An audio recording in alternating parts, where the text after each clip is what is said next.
Have you ever wondered why we're here, why God created man?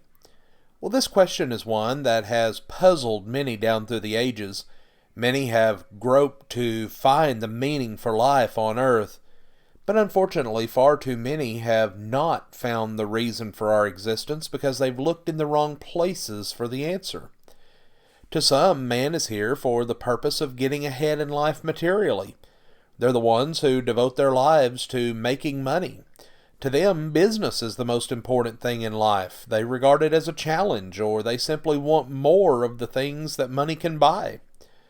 Along with this class are those who think that the purpose of life is to lay up security for old age, and so their youth is dedicated completely toward that end.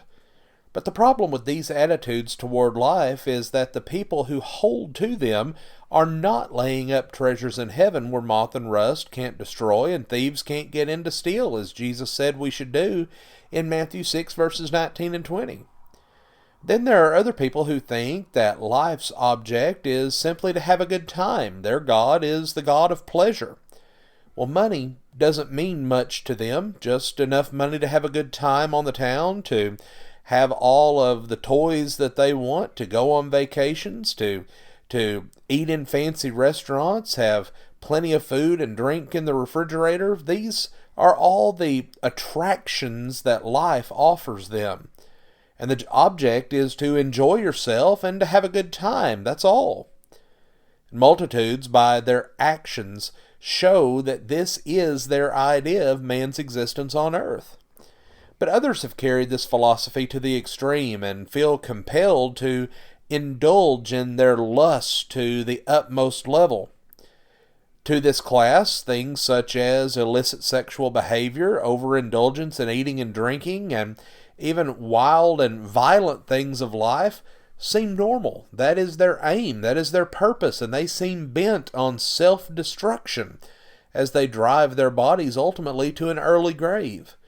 They can't seem to get enough of the things that satisfy their desires.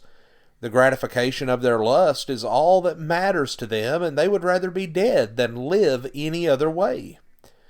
But there is still another class of people who think that life's aim is to improve themselves intellectually.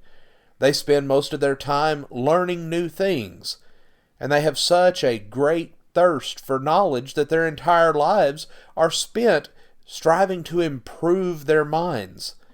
They can't read enough books, attend enough lectures, or get enough schooling to satisfy their intense desire for knowledge. These are the ones who feel that life's purpose is wrapped up in the wisdom and knowledge that man may acquire on this earth.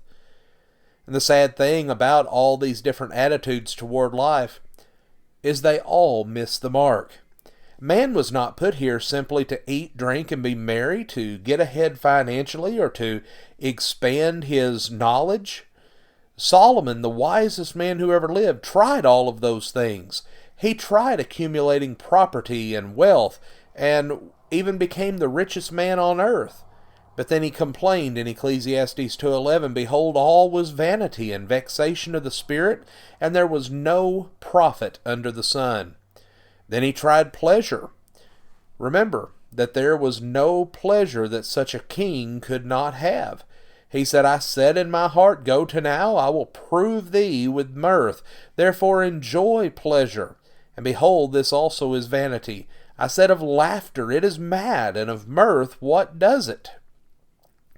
He tried knowledge to satisfy himself, and even became a great writer.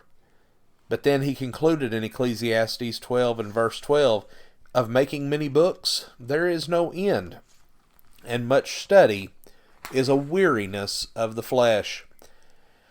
After trying every conceivable way to find happiness in life, Solomon finally turned to the true way and concluded, "Let us hear the conclusion of the whole matter. Fear God and keep his commandments, for this is the whole duty of man. For God shall bring every work into judgment with every secret thing, whether it be good or whether it be evil." Ecclesiastes 12, verses 13 and 14.